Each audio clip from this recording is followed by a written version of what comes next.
जम्मू कश्मीर में आखिर बेरोजगार तालीम याफ्ता नौजवान जो है वो सड़कों पर क्यों है और एज रिलैक्सेशन की मांग कर रहे हैं। क्या इनकी मांग जो है वो जेन्युइन है? आज भी दफातर के चक्कर लगा रहे हैं लेकिन सुनवाई नहीं होती है। दूसरी जानिब अगर देखा जाए जेकेपी कांस्टेबल के लिए एग्जाम्स जो है वो बहुत जल्द होने वाले हैं, तो इन्हीं नौजवानों से बात करने की कोशिश करेंगे। आखिर इनके मुद्दे क्या है, आखिर इनकी डिमांड क्या है, क्या कहेंगे जिस तरह से आज आप आवाज उठा रहे हैं एज रिलैक्सेशन के चलते। जी, एज रिलैक्सेशन की डिमांड हमारी ये आज की नहीं है सर, ये पिछले 6 महीनों से हम लोग जो हैं ग्राउंड पे आ रहे हैं। और पहले तो हमारी डिमांड केएस को लेके थी शुरू में, केएस की, क्योंकि इन्होंने 32 साल उम्र जो है कर दी है यूटी बनने के बाद। तो तब हम लोग केएस के लिए भी जो है बाहर आए शुरू में 5-6 महीने पहले। बीच में क्या हुआ कि कांस्टेबल की पोस्टें आई है जुलाई 16 2024 को। और हमने देखा, हमने कभी सोचा नहीं था कि 8 साल बाद ये भर्ती होगी, नोटिफिकेशन आएगी और उसमें एज क्राइटेरिया 28 साल का रखा जाएगा, वही पुराना जैसे कि रेगुलर भर्तियों में हुआ करता है।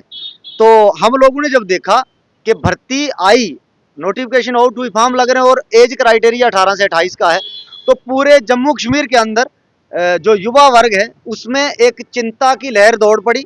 इसलिए क्योंकि हमने सोच रखा था कि इसमें एटलीस्ट 8 साल भर्ती आई है तो एम्प्लॉयमेंट अपॉर्चुनिटी मिलेगी, एक सिक्योरिटी हो जाएगी हम लोगों को पुलिस में कांस्टेबल के लिए। तो हम लोग इसमें जरूर पार्टिसिपेट करेंगे। और ये 2.5-3 लाख लोगों का मामला है सारा का सारा। हम लोग जो 15-20-30 मीडिया में आ रहे हैं यहाँ पे, और वही 20-30 कुछ 40-50 लोग कश्मीर में वहाँ मीडिया में अपना प्रदर्शन कर रहे हैं, सिर्फ वही लोग नहीं है। ये आंकड़ा जम्मू कश्मीर के अंदर 2.5 से 3 लाख का, मे भी 4 लाख का भी हो सकता है, क्योंकि 8 साल जिस बच्चे को एम्प्लॉयमेंट अपॉर्चुनिटी कश्मीर यूटी में, मुझे लगता है शायद 1 साल के अंदर, मैं ज़्यादा नहीं कहूँगा तो लाख 2 लाख बच्चा तो ग्रेजुएट हो ही जाता है हर एक मोड ऑफ एग्जामिनेशन से। कोई मेडिकल में आता है, एमबीबीएस करके ग्रेजुएट होता है, कोई इंजीनियरिंग ग्रेजुएट होता है, कोई कॉमर्स से ग्रेजुएट, आर्ट्स से, medical, non medical, agriculture graduate, forest graduation. मतलब हर एक तरीके से अगर देखा जाए तो मुझे लगता है लाख 1.5 लाख बच्चा ग्रेजुएट होता।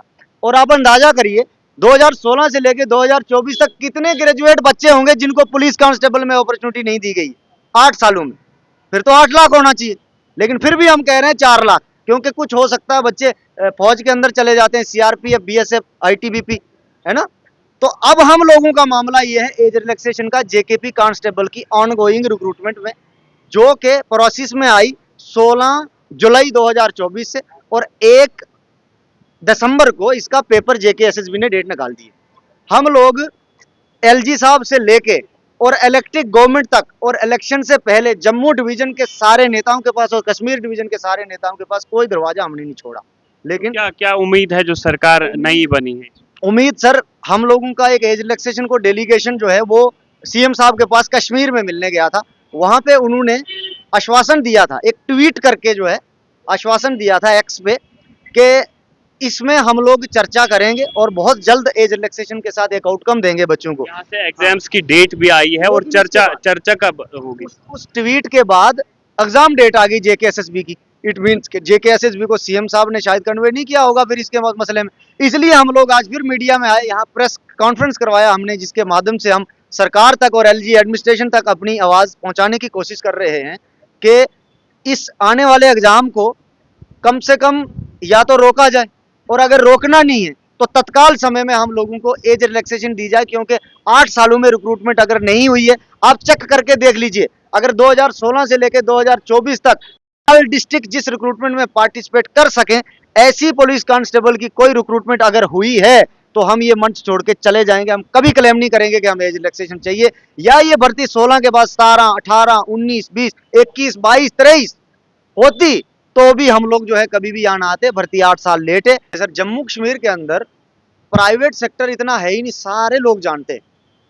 अगर एक ग्रेजुएट बच्चा, पोस्ट ग्रेजुएट बच्चा, नेट सेट क्वालिफाई बच्चा कहीं किसी कपड़े की दुकान पे वहां पे काम कर रहा है, या वो बच्चा कहीं चाय का ठेला लगा रहा है, तो मुझे लगता है शायद ये जम्मू कश्मीर गवर्नमेंट की या उससे पहले जो एडमिनिस्ट्रेशन रही उसकी नाकामयाबी तो है कि एक MPhil, PhD, net set, post graduate बच्चा, मतलब जो एक जबरदस्त एस्पायरेंट हो सकता है और वो एस्पायर कर रहा है किसी भी जेकेएसएसबी की पोस्ट को, पुलिस की पोस्ट को, और उसको मजबूरन एम्प्लॉयमेंट अपॉर्चुनिटीज ना होने के कारण ठेले पे काम करना पड़ता है, सब्जी की रेडी लगानी पड़ती है, या तो वो ऑटो चला रहा है, इलेक्ट्रिक ऑटो खरीद रहा है, चला रहा है, या तो फिर किसी कपड़े की दुकान पे जाके वहां पे जो है 10-12 हज़ार रुपए में अपनी गुलामी कर रहा है। क्यों? तो कितने ऐसे नौजवान ये हो तो सकते सरकार हैं, की नाकामी है ना कितने सर। नौजवान हो सकते हैं जो जेकेपी कांस्टेबल के लिए एज रिलैक्सेशन मांग रहे हैं? मैं कह रहा हूं सर कि साल के अंदर जम्मू कश्मीर यूटी में मैं एक अंदाजा लगा सकता हूँ, 1 लाख से 1.5 लाख बच्चा ग्रेजुएट होता है हर एक मोड से, चाहे वो बीए है, बीएससी है, चाहे वो एग्रीकल्चर से ग्रेजुएट होता है, फॉरेस्ट्री से, मैंने सारे आंकड़े बताए आपको, 1 लाख 1.5 लाख बच्चा तो होता है। 8 साल अगर रिक्रूटमेंट नहीं आई है तो आप अंदाजा कर लीजिए कितना बच्चा होगा। उसमें से 50% लगा दीजिए कि बच्चा कहीं एडजस्ट हो गया हो। 50% बच्चा जो घर से बाहर कहीं प्राइवेट कंपनी में दिल्ली, बम्बई, कोलकाता या बेंगलोर नहीं जा सकता, या फॉरेन नहीं जा सकता, या जिस बच्चे के पास यूपीएससी की कोचिंग करने के लिए पैसे नहीं है, जो गरीब परिवार का बच्चा है, उसने बड़ी मुश्किल से ग्रेजुएशन किया है या आगे पढ़ाई करी है, और वो ये जेकेपी कांस्टेबल को एक्सपायर कर रहा था कि यार मैं इसमें फॉर्म भरूंगा जरूर, और वो इंतजार करते करते 8 सालों में बूढ़ा हो गया, 21 से अगर 28 एज साल हो रिलैक्सेशन नहीं मिलती है तो अगला कदम क्या गए। होगा? एज रिलैक्सेशन हम लोगों की एक पुरजोर डिमांड है, दरख्वास्त है एलजी एडमिनिस्ट्रेशन से, सीएम साहब से।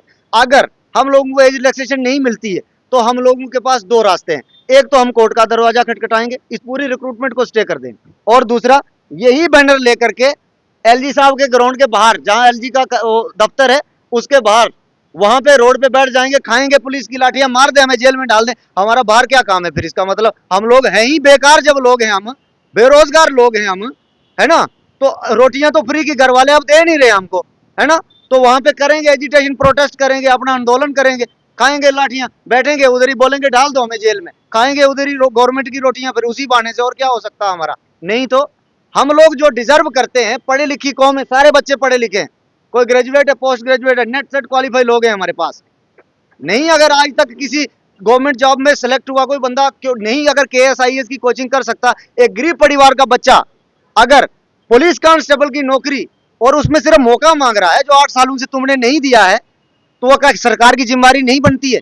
बिल्कुल बनती है। और हम लोग अभी भी यही रिक्वेस्ट करते हैं कि प्लीज सीएम साहब, हम लोगों ने एक रिप्रेजेंटेटिव जो है चुने हुए, जो पूरी रियासत की नुमाइंदगी करेंगे, अब एक इलेक्टेड बॉडी है, वो एलजी साहब के साथ, जैसे हमारे अभी साथी ने कहा था ये अपनी बात करते हुए, कि अगर वो स्टेटहुड को रिस्टोर करने के लिए एलजी साहब से मिलकर रेजोल्यूशन पास करके दिल्ली जा सकते हैं, तो क्या जम्मू कश्मीर के अंदर पुलिस कांस्टेबल के एस्पायरेंट्स को एज रिलैक्सेशन देने के लिए एलजी साहब के साथ बैठ के एक मीटिंग नहीं कर सकते? और एक ऑर्डर ही तो पास करना है। हम लोग डिसाइड नहीं कर रहे कितना चाहिए कितना नहीं चाहिए, तुम डिसाइड करिए, और कोविड-19 का बेनिफिट एटलीस्ट हमें प्रोवाइड करना चाहिए। तो बहुत बहुत शुक्रिया आप सभी व्यूवर्स का। मैं आपको बता दूं कि ये वही एस्पिरेंट्स है जो एज रिलैक्सेशन की डिमांड करते हैं, और ऑन गोइंग जेकेपी रिक्रूटमेंट में ये चाहते हैं कि इन्हें एज रिलैक्सेशन जो है वो दी जानी चाहिए।